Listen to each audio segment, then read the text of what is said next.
Yeah, I'm really excited about this racetrack. I enjoy coming here. One that we definitely look forward to. Last week was a little bit of a disappointment for us. We had a really fast car during the day and the evening, and when it got cool at night, we weren't quite as good, just like we were in the All-Star. Missing a little bit, so car was pretty good here in the first practice and decent on a qualifying run. So I look forward to Sunday, see what the track brings. Okay, we'll open up for questions here for Greg. Please raise your hand. We'll get a wireless mic to you. State your name and affiliation. We'll start right here in the middle with Jeff.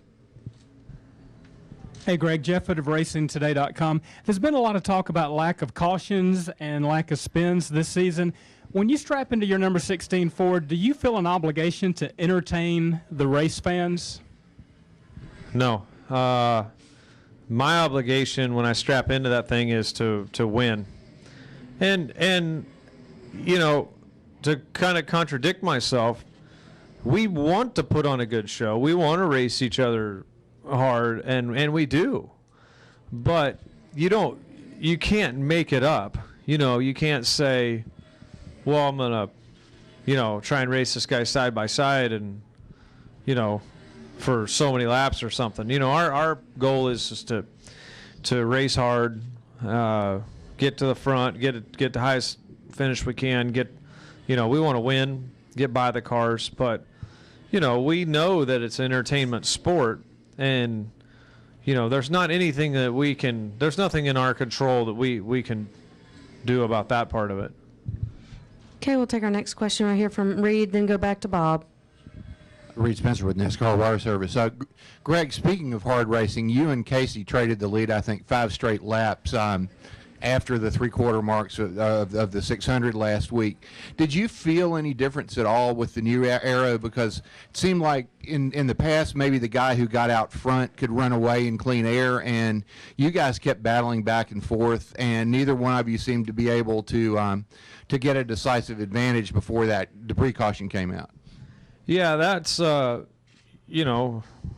part of racing hard, and that goes along with putting on a good show, actually. But it wasn't, it's there again. That's a perfect follow-up question to the previous. Is, we don't plan that. We're both Casey and I are driving as hard as we can. So, I don't know if it's the change in the aero that created that. I really don't know if it's a change in the aero that created that side by side. I don't really feel like it is. I just feel like we each had our own lane at that particular track right then, and our cars were pretty equal at that point in the race. So it could have contributed a little bit to it, but it wasn't like he was out front. He basically ran the top to get to me. And then switched over to the bottom or got inside of me. So it could play some kind of role in that. Okay, we'll take a question from Bob, then come up to Chuck, and then back up front. Bob Hockris, Sporting News. In talking about the lack of cautions, there's a theory that maybe the points system has a little bit to do with that, guys not wanting to have a bad finish and the penalty that comes with. And I'm curious, compared to you last year, you were kind of 14th, 15th in points and needed to kind of get your way into the chase. Now, compared to leading in the points, do you find yourself racing any differently now because of your points position than a year ago? Yeah, it sounds good, but no. I mean, we this season have done basically the same thing. I don't really worry about the points when we're on the racetrack. I race as hard as I can every lap. I try and get every position I can. And sometimes you make mistakes, sometimes you don't. My cars are better this year, which has enabled me to be better. Actually, we didn't have a lot of cautions or spinouts last year as a 16 team. We just had a lot of lousy finishes because we didn't make it on fuel. We got, a lap down, something happened, all those things. So it wasn't necessarily, points driven why last year we didn't run any better. So it's definitely not the case this year. And, I just think the lack of cautions are the cars, are so equal, and, they drive, they're stuck to the racetrack so good, and they recover fairly well. I just think that has a lot to do with with why you don't see cautions. I think people are racing as hard as they've ever raced. It's just the cars are better than they ever have been. Okay, we'll take our next question from Chuck. Yeah, hi, Greg. Thanks for taking my question. Could you next week you hit Pocono? It's new paving, shorter race. What are you expecting? Are you glad? You're not glad? You won the race there. Won a race there 2 years ago. 2 years ago. Yep. Talk about Pocono a little bit. Yeah, I mean, I think out of any racetracks that's getting repaved, Kansas, Michigan, and Pocono, I feel like Pocono probably, in my opinion, would be the top of my list for a repave.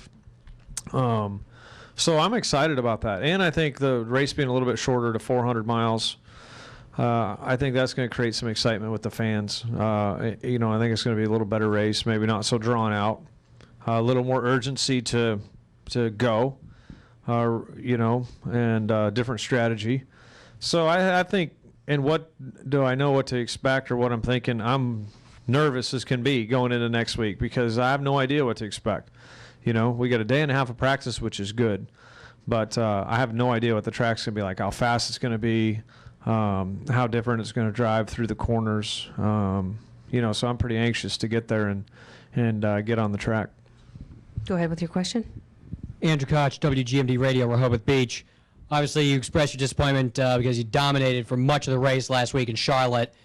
204 laps led out of the 400 laps, but you finished with only a fifth instead of ending up in victory lane. So how do you, if you have a dominant race like that again this weekend, what do you have to do to make sure that ends with a trip to victory lane? Well, I think, if we look back, we sat and analyzed what we did last week, and we know that we have a little bit of issue, when the speeds picked up, our car didn't turn as good. So we lost the front grip of the car. And, this race isn't starting in the daytime, finishing at night, so this is going to be a different animal for us. But as this race runs, the track gets more and more rubber on it, so it gets slicker and slicker as the race goes. So we need to work on that, grip at the end of the race. Last week was kind of its own scenario, starting in the day, finishing at night. So that's a little different than normal.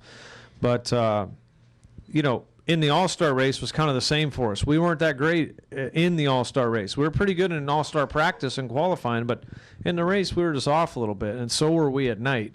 And we just need to work on that within our 16 car, figure out what we got to do different. But here, different scenario, and I think our car will be good, when it comes down to the wire. So we just got to focus on this place and be there at the end. Okay, Alex, and then we'll take one from Brian. Greg, Alex Goody, ESPN. We've had a lot of races here where not only you, but you, as well as the 17, as well as the 99, have all been strong, have all been kind of battling for the lead. Is there something similar that you all look for in your cars when you come to this racetrack? Are there particular things that you're going to need to get around this place? Yeah, I think, this is kind of a driver's racetrack, and I think a lot of us like this racetrack. But at the same time, we share a lot of information. We share setups and that kind of thing. So I think that helps our organization as a whole. And, so I think that we can count on one another for information, and that makes us good as a team. And, we run good at this racetrack, which is a plus for us. Go ahead, Brian. Brian Nelson, Motor Racing Network. You said a moment ago that the lack of cautions and whatnot this year could be attributed to the fact that everybody's got a hold of this car, and it's really leveled the playing field. With the 2013 car, is it different enough that we're going to, a year from now, be talking about a completely, different situation and the competitive field kind of not being as level as it is now? I've been wrong before, but I think it will be different next year. I think you'll see more cautions. With this new car, less people know what to expect. More people will lean on that car, and it may not do what this car did, or it may do something different, and they may get over their head. I think there'll be growing pains with that new car. So, yeah, I think there'll be more cautions with that car, but, that may taper off. But I would have to guess we're going to a new car completely, all the teams, that you're going to see some learning curve within, this sport, and that means probably some cautions.